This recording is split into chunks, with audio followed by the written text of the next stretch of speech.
اس لیے تو کہتے ہیں کتابوں میں لکھا ہے کہ نماز ایسی پڑھیں، حدیث میں آتا ہے کہ نماز کیسی پڑھنی چاہیے، نماز ایسی پڑھنا چاہیے کہ ایسا لگے کہ اللہ آپ کو دیکھ رہا ہے، نماز ایسی پڑھنی چاہیے کہ ایسا لگے کہ اللہ ہم کو دیکھ رہا ہے، یا ایسی نماز پڑھے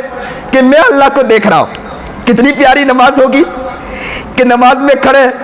اور جیسے کال باندھا اور دل میں یہ آیا میرا رب مجھے دیکھ رہا ہے۔ جب بندے کے دل میں یہ خیال آ جائے کہ میرا رب مجھے دیکھ رہا ہے تو وہ نماز کتنی پیاری نماز ہوگی۔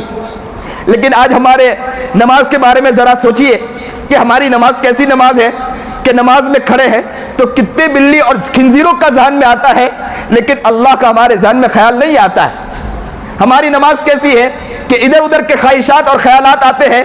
لیکن اللہ کا خیال نہیں آتا۔ اس لیے اللہ والوں نے یہ بات لکھی ہے کہ مسجد میں جلدی آنا چاہیے۔ جلدی آنے کا مقصد کیا ہے؟ جلدی آنے کا مقصد یہ ہے کہ دنیا میں جو ہمارا دل لگا ہوا ہے نا وہاں سے دل ہٹ کر کے مسجد کی طرف آ جائے۔ ہم لوگ کیا کرتے ہیں، دیر سے مسجد میں آتے ہیں اور مسجد میں آ کر سیدھا نماز میں کھڑے ہو جاتے ہیں تو دنیا کے خیالات نماز میں آنا شروع ہو جاتے ہیں۔ تو انسان کو چاہیے، اس لیے اللہ والے کہتے ہیں کہ مسجد میں جلدی آئے اور آنے کے بعد تسبیحات میں اور معمولات میں لگنا چاہیے اور خوب اللہ اللہ اتنا کرے کہ جیسے ہی فرض نماز کے لیے کھڑے ہو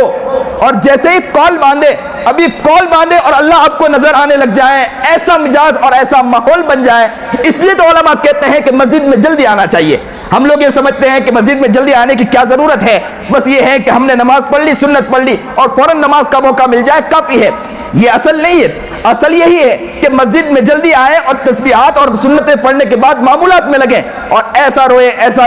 روئے کہ جیسے ہی فرائض کے لیے کھڑے ہوں، کال باندھے تو ایسا لگے کہ اللہ آپ کو دیکھ رہا ہو اور آپ کی آنکھوں سے آنسو جاری ہو اور مست نماز میں کھڑے ہو اور آپ کو جب ایسی محبت میسر ہو جائے، ایسا پیار میسر ہو جائے تو میں آپ کو بتلاؤں کہ گھر میں آپ جاؤ گے سکون مل جائے گا، اب کاروبار میں لگو گے سکون مل جائے گا، اب زمین پر چلو گے تو آپ کو لگے گا میرا اللہ مجھے دیکھ رہا ہے، آپ چرند اور پرند کو دیکھو گے آپ یہ لگے گا کہ اللہ نظر آ جائے گا آپ کو اس کے اندر، آپ اگر شجر و حجر کو دیکھو گے آپ کو اس کے اندر اللہ نظر آئے گا، آپ آسمان اور زمین کو دیکھو آپ کو اس کے اندر اللہ نظر آئے گا، ذرات کو دیکھو آپ کو اس کے اندر اللہ نظر آئے گا، کائنات کی ایک چیزوں میں آپ کو اس کے اندر اللہ نظر آئے گا۔ کیوں اللہ نظر آیا؟ کیونکہ آپ کی نماز ایسی نماز ہو گئی کہ جس نماز کے اندر آپ کو یہ محبت آ گئی کہ آپ کا دل ایسا دل بن گیا کہ آپ کو ایسا لگنے لگا کہ میرا رب مجھے براہ راست دیکھ رہا ہے۔ جب رب دیکھ رہا ہے، رب کی ایسی محبت آپ کے دل میں آ گئی تو نماز میں کوئی اور لطف آ جائے گا، نماز کا مزہ بدل جائے گا، نماز کی حقیقت ہو جو بدل جائے گی۔